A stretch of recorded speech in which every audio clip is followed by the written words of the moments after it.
आप सभी को मेरी तरफ से मैरी क्रिसमस। आपको क्रिसमस की शुभकामनाएं और बड़े दिन की शुभकामनाएं। जैसे कि आपको पता है, दिवाली और क्रिसमस ये दो ऐसे फेस्टिवल हैं जो मुझे बहुत ही ज़्यादा पसंद है और मैं आप लोगों के साथ भी सेलिब्रेट करता हूं और इन फेस्टिवल में मैं कुछ नया हमेशा लेकर आता हूं।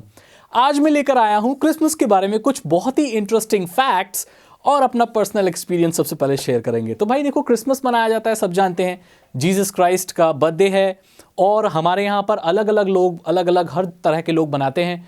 बड़ा दिन बोलते हैं इसको। बड़ा दिन क्यों बोलते हैं? क्योंकि आज से जो दिन होते हैं वो धीरे धीरे बड़े होने शुरू हो जाते हैं। अब आपको नहीं पता है कि दिन बड़े होने का मतलब क्या होता है। आपको पता है, सर्दियों में जो दिन होते हैं वो मतलब जो सूरज होता है वो जल्दी छुप जाता है, तो जो दिन होता है वो छोटा होता है।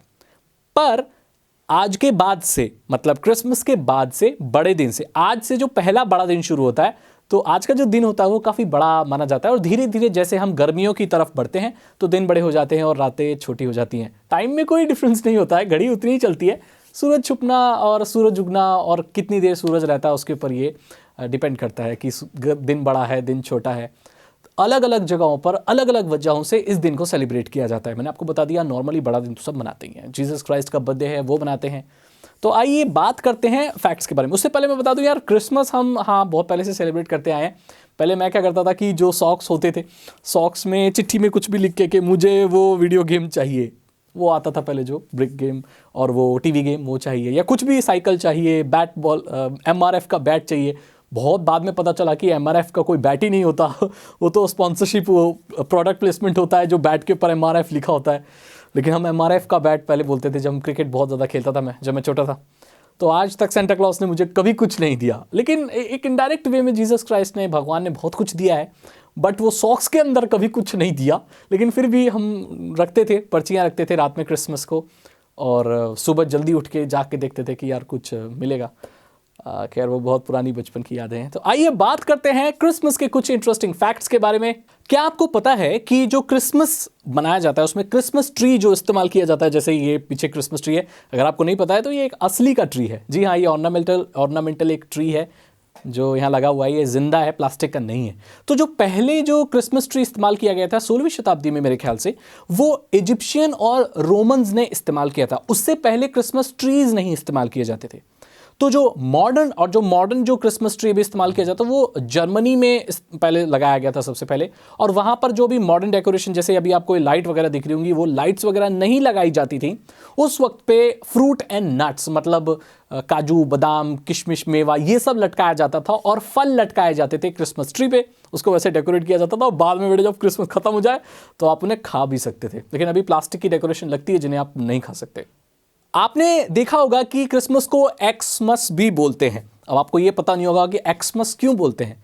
दरअसल ग्रीक लैंग्वेज में क्रिसमस, तो क्रिस जो वर्ड है ये एक्स से शुरू होता है, इसीलिए इसको सिंपली एक्समस कहा जाता है। तो ग्रीक में होता है क्रिस एक्स से शुरू, इसीलिए हम एक्समस भी बोल देते हैं। जो लोग ग्रीक बोलने वाले, जो ग्रीक के हैं, तो वहीं से शुरू हुआ। अभी इसीलिए बहुत सारे लोग जो वहाँ से ताल्लुक़ रखते हैं या वहाँ से हैं, या आप तो पूरी दुनिया में ही एक दूसरे का देख के सब एक्समस बोलते हैं, जिसका सिंपली मतलब होता है क्रिसमस। क्या आपको पता है कि जो सेंटा क्लॉज हैं वो कैसे मतलब एग्जिस्टेंस में आए? सेंट निकोलस एक सेंट थे, बाइशॉप थे। तो भाई वो गरीबों की मदद किया करते थे, जो गरीब बच्चे हैं उनको गिफ्ट दिया करते थे, उनकी मदद किया करते थे। उनसे ही सिंटर क्लास बना, सिंटर क्लास। तो डच लैंग्वेज में सिंटर क्लास बोलते थे, बाद में वही चेंज होकर सेंटा क्लॉज बना और ये सेंट निकोलस के नाम पर पड़ा जब वो बहुत ज़्यादा फेमस हो गए। एक जगह पर वो फेमस हो गए और धीरे धीरे पूरी दुनिया में वो फेमस हो गए कि एक बाइशॉप है, एक सेंट है जो गरीब बच्चों की मदद करते हैं। तो वहीं से फिर सेंटा क्लॉज बना और धीरे धीरे जो लोग मदद करते हैं उन्हें सब सेंटा क्लॉज बोलने लगे और सब यही बोलने लगे कि ये सिंटर क्लास ही हैं, सेंट निकोलस ही हैं जो सबकी मदद कर रहे हैं। पर पूरी दुनिया में घूमना सेंट निकोलस के लिए पॉसिबल नहीं था, तो इसलिए जितने भी लोग मदद करते थे वो सब ऐसी ड्रेस पहन के, जो थोड़े ओल्ड एज होते थे, थोड़े बुजुर्ग होते थे, वो लोगों की मदद करते थे और सब बोलते थे कि सेंटा क्लॉज आए हैं, बच्चों को गिफ्ट दे गए हैं। इसकी शुरुआत कैसे हुई थी? सेंट निकोलस से, और डच लैंग्वेज में सिंटर क्लास बोलते थे, फिर बाद में वो सेंटा क्लॉज हो गया। अब आपको पता चल गया। क्या आपको पता है कि जो सेंटा क्लॉज थे वो सिर्फ रेड ड्रेस में नहीं आते थे? अभी आप देखते हो जो सेंटा क्लॉज हैं उनका जो एक ड्रेस कोड बना हुआ है, लाल रंग का कोट पहनते हैं, लाल टोपी पहनते हैं, ऐसी जो पीछे लग रही है, लेकिन मैं आपको बताऊं, पहले सेंटा क्लॉज ग्रीन में, ब्लू में, येलो में, अलग अलग ड्रेसेस में आते थे। हालांकि ड्रेस कुछ ऐसी ही दिखती थी, लेकिन एक बार कोको कोला के एड में सेंटा क्लॉज को रेड कलर में दिखाया गया और वो एड इतना ज़्यादा फेमस हो गया कि उसके बाद से सेंटा क्लॉज का एक ड्रेस कोड ही हो गया और वो लाल रंग के कपड़ों में आने लगा। आज कहीं भी आप जाकर देखिए, सेंटा क्लॉज आपको सिर्फ लाल कपड़ों में ही नजर आएंगे, लेकिन पहले ऐसा नहीं होता था और कोको कोला के एक एड की वजह से ऐसा हुआ।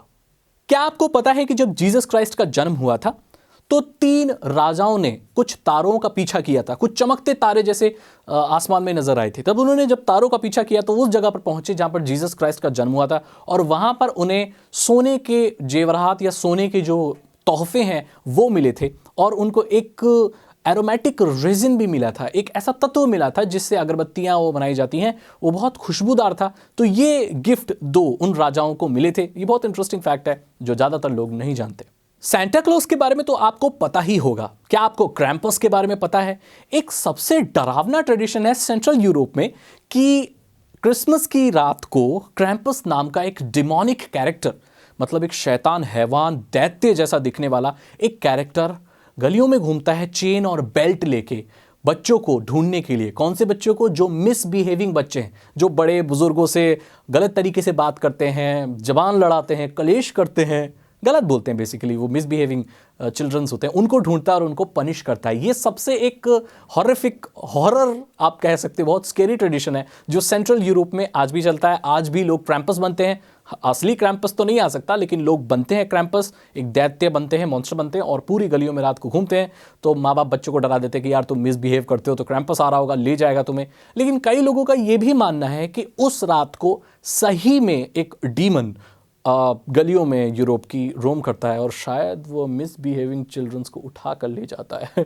इसके बारे में तो कोई नहीं जानता। ऐसा हो भी सकता है और ऐसा नहीं भी हो सकता है। तो दोस्तों, खतरा तो हो भी सकता है और नहीं भी हो सकता है। तो आशा करता हूं आपको ये वीडियो पसंद आई होगी। वंस अगेन मेरी तरफ से आप सभी को मैरी क्रिसमस, क्रिसमस की शुभकामनाएं। अच्छे अच्छे खाना खाइए, अच्छे अच्छे कपड़े पहनिए, भगवान को याद कीजिए। वो किसी भी धर्म के भगवान हो सकते हैं, हम सब भगवान को याद कीजिए, अच्छे से रहिए, दूसरों की मदद कीजिए, जिसको मदद की ज़रूरत है उनकी मदद कीजिए, आप उनके सेंटा बनिए और खुशी से ज़िंदगी व्यतीत कीजिए। मैं मिलता हूँ आपसे अगली वीडियो में। Thank you so much. हो मैरी क्रिसमस।